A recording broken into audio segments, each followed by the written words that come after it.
Ya, Mas Ardi, kita mulai aja ya Mas ya. Boleh, Bapak. Sudah lengkap ini. Ya, udah lengkap ya. Oke, Iya. terima kasih. Assalamualaikum warahmatullahi wabarakatuh. Waalaikumsalam warahmatullahi wabarakatuh. Aduh. Selamat siang, salam sejahtera untuk kita sekalian. Adik-adik, mahasiswa MIL yang saya cintai, saya banggakan. Siang hari ini kuliah yang keempat dari saya, dan saya akan mengambil topik bahasan di sini adalah konservasi sumber daya alam dan lingkungan berkelanjutan. Tolong PPT-nya Mas Ardi. Baik, Pak. Ini saya ambil Share screen. studi-studi kasus dan share screen ya, kondisi aktual saat ini sebagai pembelajaran ataupun pengalaman buat kita sekalian. Lanjut, next, lanjut. Ya, saya akan mencoba untuk, sebentar Mas, di outline-nya dulu Mas. Saya akan mencoba untuk menyampaikan permasalahan-permasalahan pembangunan yang berkaitan dengan lingkungan, masalah-masalah lingkungan, kemudian kebijakan pemanfaatan EBT, kemudian juga peran kampus ini, riset, dan juga peran pemuda untuk kita bekalkan kepada adik-adik kita. Lanjut, jadi kalau kita lihat permasalahan dan dampak pembangunan terhadap lingkungan, bisa kita lihat ini semenjak tahun 1974 itu sudah dipersoalkan, artinya menjadi warning buat kita, yaitu masalah lingkungan ini kondisi biofisik yang merintangi kepuasan, kebutuhan untuk kesehatan dan kebahagiaan. Jadi di awal itu mindsetnya itu sudah apa itu kondisi lingkungan biofisik ini seolah-olah menjadi hambatan atau rintangan untuk kebutuhan manusia, baik dari aspek ekonominya dan juga dari kesehatannya. Kemudian masalah lingkungan yang sekarang ini kita hadapi adalah yang berkaitan dengan kepentingan hidup manusia, pada hakikatnya adalah masalah ekologi, masalah lingkungan. Kemudian kompleksitas masalah lingkungan ini dimulai dari pangan, energi, kerusakan lingkungan, industrialisasi, dan juga pencemaran serta pengangguran sampai dengan masalah ekonomi dan sosial. Next, lanjut deh. Nah, ini kompleksitas permasalahan lingkungan ini interaksi antara atmosfer, ekosfer, hidrosfer, dan juga sosiosfer. Jadi interaksi antara dinamika kependudukan, kemudian pengembangan sumber daya alam dan juga energi, pertumbuhan ekonomi, kemudian perkembangan iptek ini terjadi benturan-benturan terhadap tata lingkungan. Jadi perkembangan iptek ini tidak semuanya apa itu memberikan ini ya keberuntungan buat kita, tapi kalau tidak dimanfaatkan secara arif bijaksana, ya akan mempercepat perusakan terhadap lingkungan.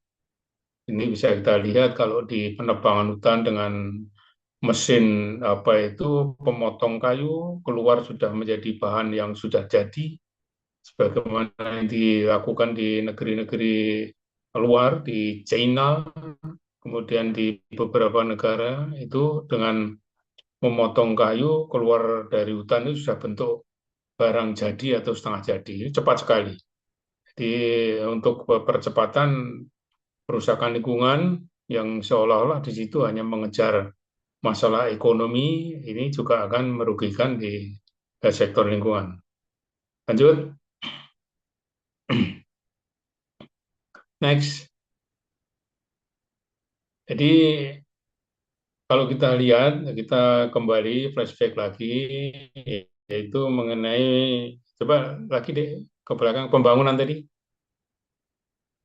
Jadi pembangunan ini merupakan upaya sadar ya untuk mengelola dan memanfaatkan sumber daya guna meningkatkan mutu kehidupan rakyat. Ini yang berkali-kali ini sebagai alibi ataupun alasan rakyatnya harus sejahtera, kehidupannya harus lebih baik, tapi tidak ataupun kurang memperhatikan lingkungan. Pertumbuhan ekonomi ini yang merupakan salah satu atau satu-satunya indikator keberhasilan bangunan seringkali ini adalah sebagai ukuran untuk kualitas hidup manusia itu dari aspek ekonomi. Dia lupa bahwa lingkungan itu juga sangat penting untuk kehidupannya. Semakin cepat pertumbuhan ekonomi, akan semakin banyak atau sumber daya yang diperlukan dalam proses produksi, dan juga pada gilirannya akan mengurangi ketersediaan sumber daya alam dan juga sebagai bahan baku yang tersimpan. Nah, ini namanya pembangunan berkelanjutan yang kemarin sudah sama-sama kita bahas, itu menjadi kata kunci di situ. Ini lanjut. Ini kejadian aktual mengenai bencana hidrometeorologi yang terjadi 2025. Ini banjir di Bekasi kemarin, kemudian banjir di Jawa Tengah, di Gerobokan. Ini banyak perjalanan kereta api yang terhambat. Kemudian di Bekasi juga begitu. Dan di awal 2025 yang lalu itu tercatat oleh BNPB. BNPB mencatat 298 bencana banjir. Kemarin baru saja ada workshop internasional tentang penanggulangan sampah. Saya sampaikan bahwa Jawa Tengah ini adalah laboratorium bencana. Bukan apa itu si supermarket bencana, tapi laboratorium bencana. Laboratorium itu karena apa? Ya kita setiap saat ada perkembangan dan itu hampir dipastikan. Namanya banjir, tanah longsor, kemudian apa itu si rob, dan juga gunung berapi. Ini ada aktivitas ini menjadi apa ya, bisa bencana tahunan. Lanjut. Di tahun 2004, 2024 ini sebagai ini aja ilustrasi saja. 2024 ini terjadi bencana banjir itu sampai 1064 kali. Kemudian cuaca ekstrim 447 kali, kemudian tanah longsor 136, kebakaran hutan dan lahan, karhutla, itu ada 336, kekeringan, gempa bumi, gelombang pasang dan abrasi, dan erupsi gunung berapi. Jadi di tahun 2024 yang lalu itu memang sangat banyak bencana yang timbul di negeri kita, dan kita di Jawa Tengah ini pada urutan ketiga kejadian bencana alam. Yang paling banyak itu Jawa Timur, Jawa Barat, Jawa Tengah, baru Sumatera Utara. Kalau kita bicara global, kita ini di urutan kelima dunia terjadinya bencana, yaitu Amerika Serikat, China, India, Brasil, baru Indonesia. Mungkin untuk tingkat Asia, bahkan Asia Tenggara, kita yang paling banyak. Lanjut, mengapa bencana itu terjadi? Bencana terjadi itu karena letak Indonesia itu di antara pertemuan tiga lempeng tektonik aktif, yaitu Indo-Australia, Eurasia, Pasifik, dan dilalui oleh Ring of Fire. Jadi kita ini dikelilingi tentang potensi-potensi bencana. Jadi secara geografis dan geologis, Indonesia ini banyaknya bencana ini karena tingginya aktivitas gempa bumi dan tsunami. Juga erupsi gunung berapi tadi saya sampaikan, ditambah faktor lagi yaitu faktor iklim tropis yang memacu bencana hidrometeorologi seperti yang sudah melebihi 200 mm itu pasti akan potensi banjir. Kemudian tahun 2025 ini bisa kita lihat di sini, adik-adik sekalian, 2025 ini Indonesia ini berdasarkan catatan dari BNPB itu tanggal 4 Desember yang lalu terjadi 297 kejadian bencana. Ini tetap yang dominasi pertama adalah mengenai banjir, kebakaran hutan, cuaca ekstrim, dan yang terakhir ada tsunami. Inilah yang setiap tahun ini yang harus kita hadapi. Lanjut, kegiatan ekonomi kalau kita kaitkan dengan lingkungan dan sumber daya alam, ini bisa kita lihat di sini bahwa kegiatan ekonomi di dalam lingkungan hidup itu ini alur mekanisme seperti ini. Jadi sumber daya alam ini sebagai produsen, kemudian juga sebagai jasa, kemudian juga di situ juga akan memunculkan apa itu multiplier efeknya, jadi dari konsumen jasa dan ekosistem darat, laut, bahkan udara ini menjadi persoalan. Dan tentunya ini nanti dari semua kegiatan ini pasti akan menimbulkan residu limbah. Dan residu limbah ini ya persoalannya kembali lagi pada lingkungan hidup. Kemudian pertumbuhan ekonomi yang berisiko menurunkan daya dukung dan juga pencemaran lingkungan. Kalau kita bisa lihat di sini pertumbuhan ekonomi jika meningkat nanti akan dampaknya menipiskan sumber daya alam, terjadi pencemaran lingkungan dan juga ada penurunan barang dan jasa. Lanjut, lalu apa solusinya? Apa itu polusi? Maaf, polusi ini mengacu pada zat atau energi yang berbahaya terhadap lingkungan. Ini dapat berdampak buruk pada organisme dan alam yang ada di sekitarnya. Tipe polusi, yaitu tipe-tipe polusi, lanjut deh, ada polusi udara, air pollution, polusi air, ini emisi dari kendaraan, pabrik, dan sumber lainnya, ini menyebabkan pelepasan gas berbahaya. Ini nitrogen oksida, NO2, dan juga senyawa organik yang mudah menguap ini membahayakan buat kesehatan kita. Kemudian juga limbah industri, limpasan pertanian yang langsung dibuang ke sungai ataupun ke laut, ini juga berbahaya, ini polusi air. Kemudian polusi tanah ini akibat penggunaan pestisida, pupuk kimiawi, dan juga pembuangan limbah industri. Jadi semua ini akibat apa itu ya, kita tidak bisa mengendalikan, tidak bisa mengatur bagaimana memberikan pupuk berimbang, bagaimana juga membuang limbah, dan bagaimana juga mengendalikan emisi kendaraan dan juga pabrik. Kemudian polusi suara, ini suara bising dari transportasi, aktivitas industri, pembangunan perkotaan, mengganggu kesehatan dan juga satwa yang ada di apa itu di sekitarnya. Ini pernah diteliti oleh Parlak tahun 2024. Jadi suara ini juga menimbulkan polusi yang tidak ringan efeknya ataupun dampaknya membahayakan. Kemudian ini ada thermal pollution, ini berupa air panas yang dibuang ke badan air sehingga mengubah suhu dan kadar oksigen. Ini juga sudah diteliti oleh pendahulunya, itu Sudha Devi dan juga Dana Laksmi. Kemudian radioaktif polusi, nah ini yang barangkali kita apa itu pelepasan zat radioaktif ke lingkungan ini menimbulkan risiko kesehatan jangka panjang, misalnya nuklir. Makanya PLTN, pembangkit listrik tenaga nuklir di Indonesia ini tidak jalan-jalan itu ya karena kekhawatirannya yang sangat besar. Kita terjadi pengalaman di apa Jepang, di Fukushima, kemudian juga Chernobyl, itu yang di Rusia dan lain sebagainya ini memberikan dampak yang tidak baik sehingga Indonesia memang sangat hati-hati terhadap energi nuklir ini.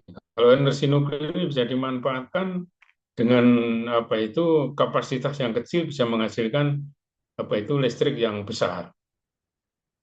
Lanjut, kebijakan pemanfaat energi terbarukan. Lanjut Mas, EBT. NZI itu adalah apa itu zero emission, nol zero emission. Jadi saya ingin mengenalkan mengenai Jawa Tengah kondisinya seperti apa. Di dalam penyusunan rencana jangka panjang Jawa Tengah, RPJPP, itu Jawa Tengah itu sebagai penumpu pangan, industri nasional, maju, sejahtera, berbudaya, dan berkelanjutan. Nah ini kata-kata berkelanjutan ini, jadi sekalian, adalah bagaimana menjaga kesejahteraan sumber daya alam dan lingkungan serta ketahanan terhadap risiko bencana. Ini yang perlu menjadi perhatian, jangan saja diambil apa itu sebagai penumpu pangan, kemudian untuk meningkatkan pertumbuhan ekonomi, tapi berkelanjutannya itu pasti harus tetap melekat di situ sehingga benar-benar ke depan itu masih tersedia dan bisa dimanfaatkan oleh anak cucu kita. Lanjut, sasaran visi tahun 2045 ini ada 5. Yang pertama adalah peningkatan pendapatan per kapita ini secara ekonomi. Kemudian yang kedua adalah pengentasan kemiskinan. Ini kayaknya sinergi dengan SDGs yang kemarin sudah kita bahas, kita pelajari bersama. Kemudian kepemimpinan dan juga pengaruh di dunia internasional yang meningkat. Ini kalau kita lihat bagaimana peran Indonesia sebagai tambahan pengetahuan saja, Presiden ikut BOP yang 17 triliun, toh ternyata kenyataannya tidak signifikan mengenai perannya terhadap kemerdekaan Palestina. Ini repot. Kemudian yang berikutnya, yang keempat adalah peningkatan daya saing sumber daya manusia.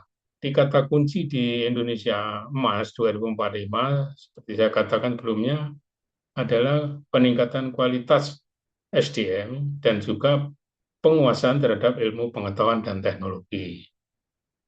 Kemudian yang kelima adalah penurunan gas rumah kaca menuju net zero emission, jadi NZE tadi. Itu arahnya di tahun 2060, nanti ada tahapan-tahapannya, penurunan intensitas emisi gas rumah kaca, ini targetnya ada di 82,75%. Lanjut, ini sebagai tambahan pengetahuan saja, misi Indonesia, emisi Jawa Tengah, sebagai penumbuh ini ada 8 yang perlu saya sampaikan di sini adalah yang ke-8 adalah kesinambungan pembangunan. Jadi ini dijabarkan dari dengan kaidah-kaidah pelaksanaan yang pro lingkungan. Ada 8 ini adalah transformasi sosial, ekonomi, tata kelola, keamanan daerah, ketahanan sosial budaya, dan ekologi. Ini mewujudkan masyarakat berkarakter dan berketahanan sosial serta ketahanan sumber daya alam dan lingkungan hidup dan bencana yang nomor 5. Kemudian pembangunan kewilayahan yang merata, berkeadilan, kemudian sarana prasarana berkualitas dan ramah lingkungan. Jadi kalau kita lihat dari 8 visi ini ada 3 itu sudah pro lingkungan. Ini kita lihat jabarannya seperti apa. Lanjut, kembali lagi ke EBT tadi. Energi baru terbarukan ini menjadi tren sekarang. Kita punya target sebenarnya di tahun 2025 kemarin itu energi baru terbarukan ini sudah bisa mensubsidi 23%, tapi kenyataannya hanya tercapai 15%, menjadi PR kita bersama. Jadi amanat rencana umum energi daerah ini sudah dibuat ini di dalam aturan mainnya, regulasinya.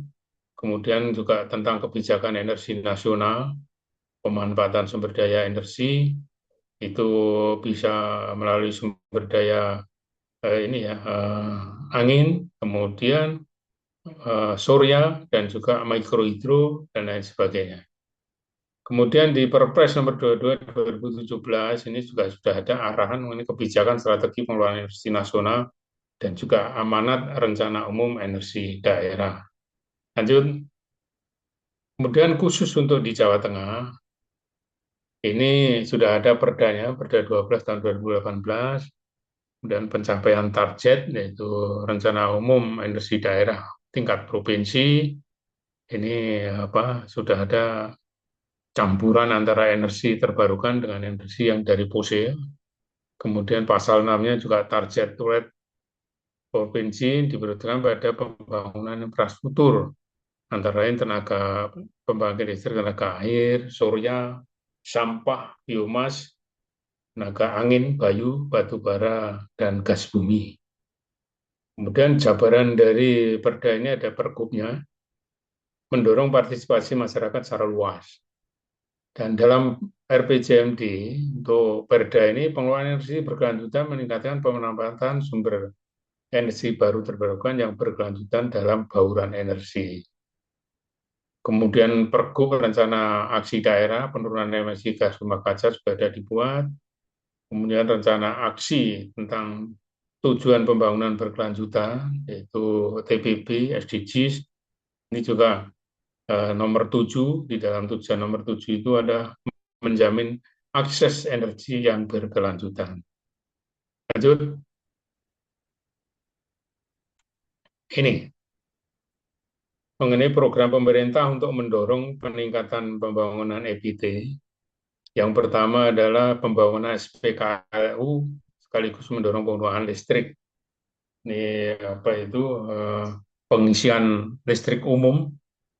Ini sudah berada di beberapa tempat dan juga di pom-pom bensin juga sudah ada, di rest area juga ada, bahkan di apa itu resto pun sudah ada. Setahu saya itu di Istana Buah Kaliwiru itu juga sudah ada SPKLU yang di situ kalau nggak salah per KW-nya sekitar Rp250. Penggunaan rooftop solar panel pada industri perkantoran, sekolah maupun rumah tangga. Ini kalau kita lihat, kita bandingkan di negeri-negeri yang subtropis itu justru solar panel ini berkembang dengan baik. Saya pernah ke Queensland, itu tempat parkir itu atapnya adalah dari rooftop ini. Sehingga untuk mencukupi kebutuhan kampus itu hanya dengan rooftop ini sudah mencukupi. Pembangunan infrastruktur tadi, PLTMH, mikrohidro ini, pembangkit listrik tenaga mikrohidro, dan tenaga air, tenaga bayu, dan sampah. PLTS, tenaga surya, ini yang sekarang dikembangkan di Waduk Kedungombo. Peningkatan program Green Investment pada industri. Ya, Green Investment ini menjadi catatan tersendiri menuju ke arah Green Industry, sehingga industri-industri ini benar-benar ramah lingkungan. Kemudian pemanfaatan biogas, gas rawa untuk keperluan rumah tangga. Sebenarnya potensi kita di Jawa Tengah itu baik itu rawa maupun apa di waduk itu kita punya banyak. Lanjut, ini SDGs, ini tambahan aja, lanjut aja Mas. Strategi menuju Indonesia yang tanpa emisi tadi saya sampaikan, net zero emission 2060, penurunan emisi pada tahun 2025 hingga 2060, ini ada target-targetnya. 2025 231 juta ton karbon dioksida, 2030 327 lebih, 2035 388, 40, 50 sampai ke 60. Ini tidak ada lagi pembangkit listrik berbahan baku fosil. Ini mestinya nanti juga harus ada pengawasan pengendaliannya, benar nggak ini tercapai. Jangan sampai seperti kemarin EBT yang dicanangkan 23%, hanya 15%, itu harus dievaluasi itu. Lanjut, urgensi mengenai prinsip berkelanjutan dalam mendukung pengembangan ekonomi pembangunan di daerah. Ini yang barangkali nanti apa itu menjadi ini ya, menjadi catatan bagi daerah bagaimana prinsip-prinsip ini, prinsip berkelanjutan ini bisa diterapkan. Yang pertama adalah efisiensi energi dan keberlanjutan. Industri dapat mengurangi emisi karbon yang dihasilkan sehingga dapat mengurangi dampak negatif. Kemudian mengurangi ketergantungan pada bahan baku fosil. Saya kira industri-industri besar ini sudah mulai di-mix antara industri yang dari fosil, dari batu bara, dengan bahan baku lainnya, misalnya dengan rooftop, dengan tenaga angin. Kemudian penurunan biaya operasional jangka panjang. Jadi penerapan EBT, energi baru terbarukan, jangka panjang ini dapat dihemat biaya yang signifikan. Ini yang perlu dipahamkan kepada masyarakat bahwa dengan EBT ini sebenarnya ada penghematan, walaupun di tahap awal ini dirasakan perlu modal yang lebih besar. Kemudian biaya operasional yang lebih rendah melalui sumber energi yang lebih murah stabil, serta berbagai insentif pajak yang diberikan oleh pemerintah. Kemudian reputasi dan juga kepatuhan regulasi. Jadi perusahaan berkomitmen pada keberlanjutan energi, mendapatkan pandangan positif dari konsumen, ada reward-nya, dan juga tentunya ada punishment-nya. Dan EBT ini sebenarnya kan bukan hanya solusi untuk tantangan lingkungan, tapi juga berperan untuk menumbuhkan industri yang terjangkau. Kemudian yang terakhir untuk tahap keempat ini, urgensinya yaitu memberikan keuntungan kemandirian energi industri, dan perusahaan ini dapat mengurangi ketergantungan pada pasokan energi yang rentan terhadap fluktuasi harga dan ketidakpastian geopolitik. Sekarang ini kita rasakan dengan si Selat Hormuz itu oleh Iran dihambat ataupun bahkan akan ditutup, ini akan berpengaruh kepada kita tentang bahan bakar, utamanya adalah minyak, bukan hanya kita, tapi negara-negara lain juga begitu. Ini di Indonesia barangkali kemarin sudah mulai, tanggal 2 Maret kalau salah sudah harga BBM naik 1.000 kalau salah. Lanjut, saya akan bicara tentang kampus. Lanjut, apa peran kampus ini di dalam sebagai perguruan tinggi, lembaga riset, yaitu peran universitas dalam mendukung riset terapan. Banyak kita lakukan untuk energi ini, bahkan Undip sudah mendeklarasikan adalah zero waste. Zero waste. Jadi kalau sudah dideklarasikan, saya kira menjadi konsekuensi yang tidak ringan buat kita. Makanya si pimpinan universitas menggalakkan tentang si riset ini. Kemudian kolaborasi penelitian dengan pihak industri, jadi dunia usaha dan dunia industri kita ajak bareng-bareng berkolaborasi. Kemudian juga pembangunan puslit bank untuk inovasi. Ini penting, kalau kita tidak mengikuti nanti akan ketinggalan dengan negara lain ataupun daerah lain. Lanjut, penguatan pendanaan ini yang jadi persoalan, yaitu sumbernya dana hibah, kemudian dari pihak swasta dan juga internasional. Sebenarnya di Undip ini sudah lumayan fasilitasi untuk penelitian, bahkan ke depan ini dosen ini sudah diwajibkan di one lecture, one scopus. Jadi satu dosen itu satu scopus. Ini untuk mengejar target kita setiap tahun supaya sampai 3.000. Kemarin itu baru 2.400 sekian, ini di 2026 sama harapannya sudah sampai ke 3.000. Lanjut, inisiasi tentang digitalisasi dan teknologi dalam riset.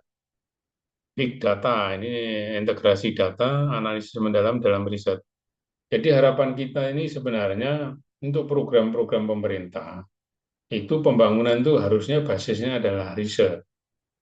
Jangan sampai pembangunan itu sifatnya hanya trial and error. Jadi hasil riset itu harus bisa dimanfaatkan, diimplementasikan kepada masyarakat ataupun oleh pemerintah.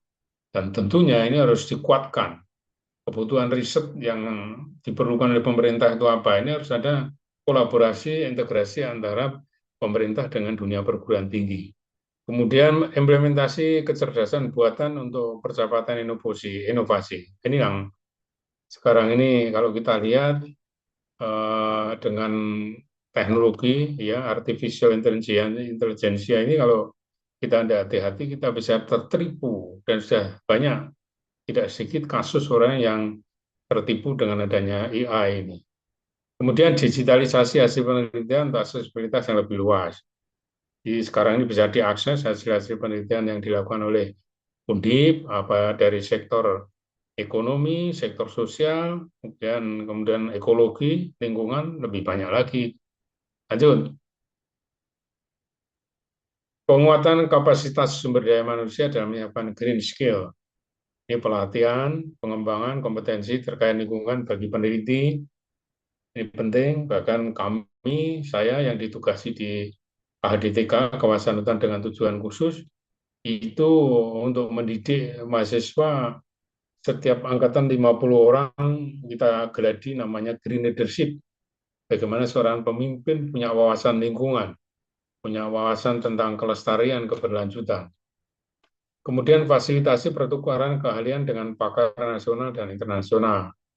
Kemarin Summer Coach itu datang dari Jepang dan Cina dan negara-negara di Eropa datang ke Undip, ya salah satu objeknya di KDTK, dia juga bertukar pikiran, bertukar ilmu, bertukar hasil penelitian, ya ini bagus sekali programnya. Kemudian program mentoring bagi talenta periset muda ini harus kita dorong. Jadi saya sampaikan untuk dosen itu one lecture, one apa itu Scopus, dan bagi dosen muda ini lebih tepat lagi. Lanjut, sinergi antara pemerintah daerah, akademisi dan swasta. Jadi triple helix ini pemerintah, perguruan tinggi dan juga industri swasta ini penting dibangun untuk tingkat penelitian ini. Kemudian juga pengembangan riset yang berkelanjutan. Jadi harapan kita riset hasil penelitian atau nantinya hasil tesis adik-adik itu jangan hanya ditumpuk sebagai dokumen saja, tapi bagaimana implementasi di lapangannya itu bisa kita terapkan. Lanjut, kolaborasi ini untuk pemuda, ini sebagai institusi dan juga masyarakat, banyak ini dari Greenpeace, ini komunitas NGO bekerja sama organisasi lingkungan agar dampak yang dihasilkan itu bisa lebih besar, artinya dampak positifnya. Sinergi dengan perusahaan, ini CSR untuk mendukung prinsip-prinsip keberlanjutan. Ini ada tim CSR yang berada di pemerintah provinsi dan juga secara mandiri perusahaan-perusahaan juga komitmen seperti Jarum, ini dia melakukan apa itu penanaman sepanjang Jalan Pantura dengan pohon trembesi. Harapannya itu adalah sebagai peneduh, penyejuk, dan juga penyerap CO2 dan penghasil oksigen. Kemudian peran pemuda ini sebagai ilustrasi aja, lanjut Mas. Ini banyak ini teman-teman kita, adik-adik kita ini melakukan penanaman ya, di daerah yang sulit pun dia lakukan. Lanjut, seperti Pandawara, lanjut, yang anak-anak dari Jawa Barat ini melakukan kegiatan pungutan sampah. Ini Pandawa itu artinya 5, Wara itu artinya berita baik. Kemudian juga eh, dari Sulawesi, dari Goa, Sulawesi Selatan, ini Darmawan Dinasya ini adalah dia sarjana sastra Indonesia Universitas Hasanuddin, tapi dia berkecimpung di dalam rumah hijau Dinasa. Lanjut,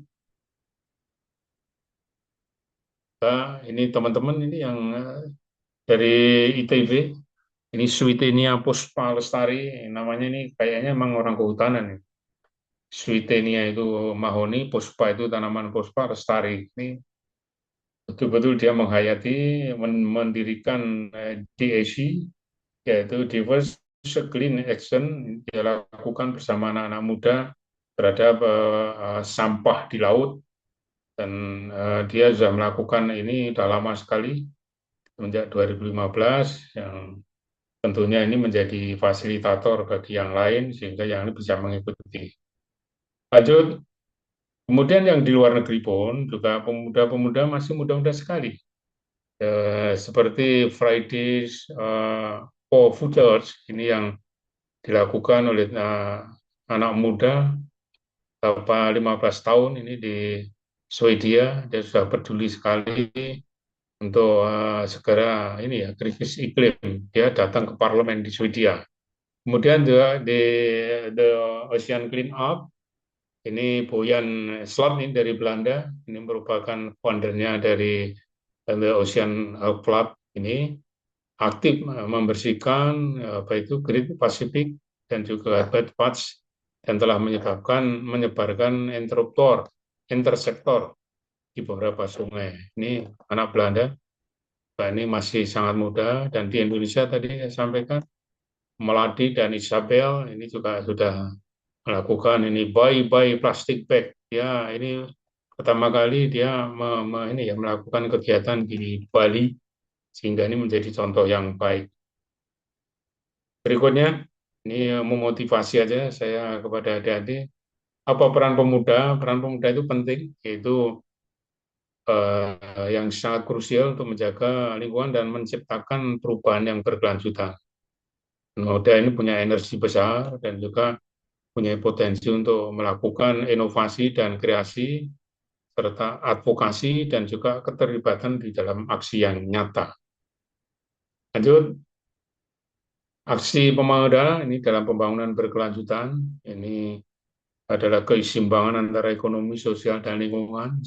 Berkali-kali saya sampaikan, prinsip 3P, yaitu people, planet, dan profit, memastikan manfaat bagi manusia, bagi lingkungan, dan ekonomi. Dan juga memberikan kontribusi di dalam TPP, tujuan pembangunan berkelanjutan atau SDG, Sustainable Development Goal.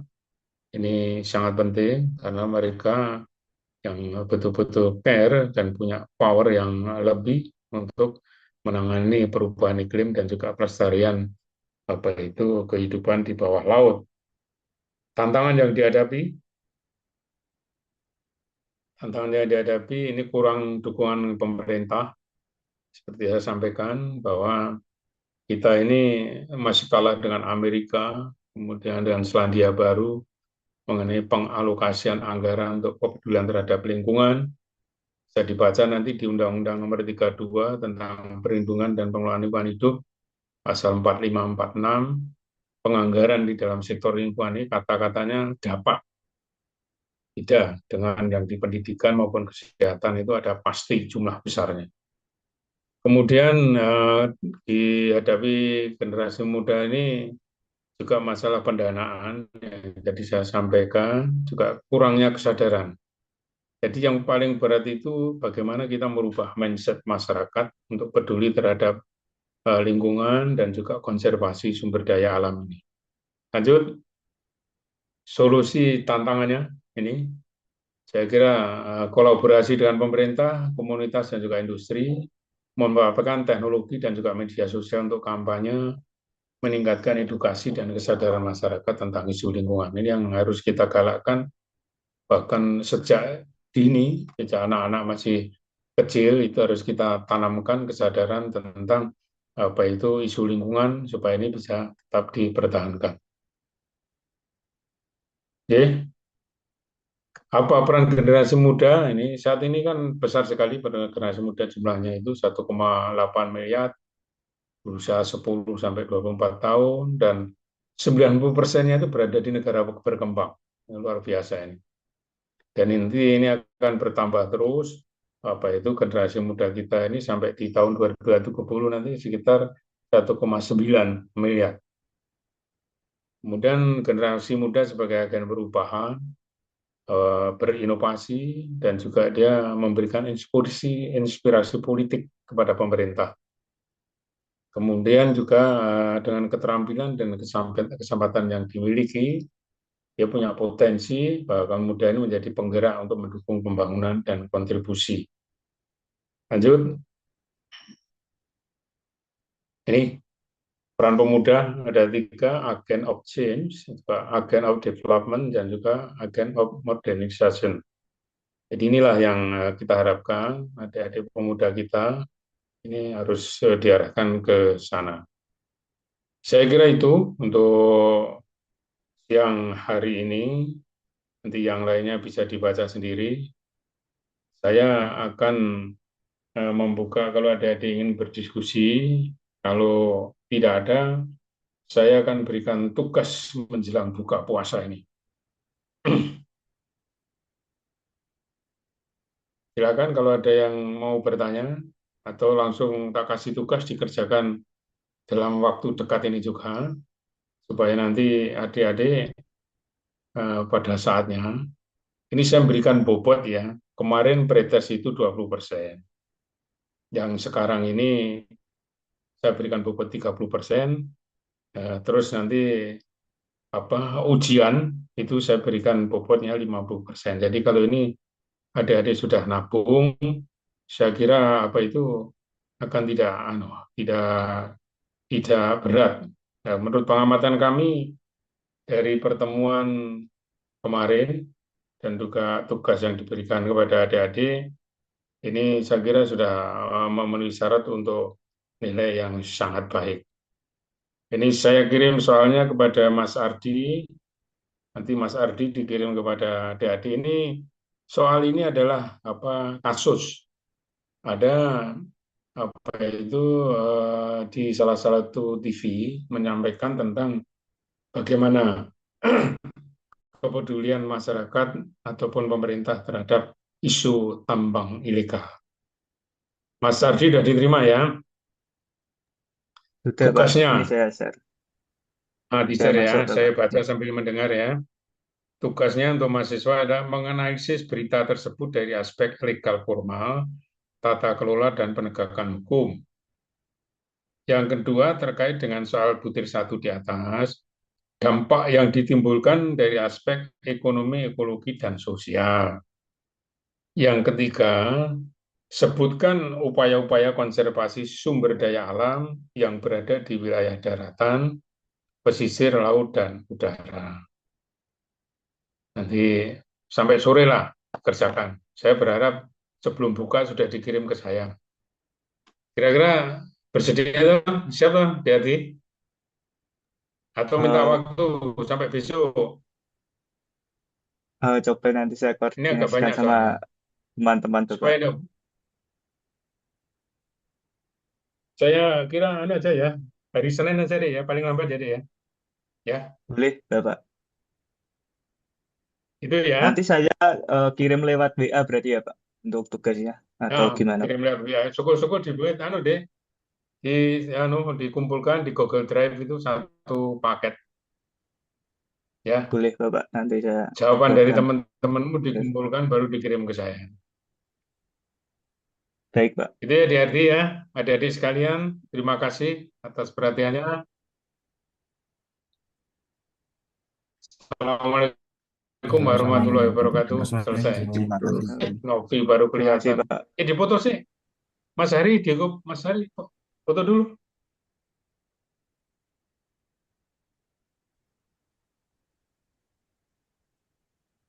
Sampun,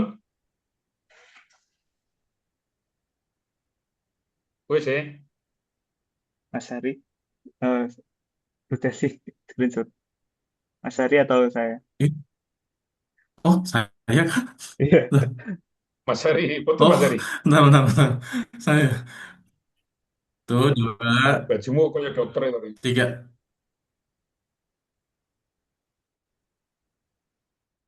Sudah. Terima kasih. Iya, iya, atur nuwun. Terima kasih, Pak. Eh, Matur nuwun, ini Pak. yang anaknya Mas Samsul tadi siapa toh? Ada Gimana, Pak? ini apa? Ali Huda, anaknya Mas Ali Huda siapa? Aduh. Saya Prof, gimana Prof? Eh, kamu ya Sin? Iya Prof. Oh, iya, iya, iya. Ya wis, selamat Jadi, istirahat, selamat mengerjakan soal. Hari Senin nanti kumpulkan ke saya ya. Nggih, Pak, matur Baik, nuwun. Pak. Terima kasih. Terima kasih, Terima Pak. Oke, kasih Prof. Assalamualaikum warahmatullahi wabarakatuh. Waalaikumsalam Waalaikumsalam warahmatullahi warahmatullahi wabarakatuh. wabarakatuh. Matur nuwun, Pak. Waalaikumsalam warahmatullahi wabarakatuh. Monggo deh.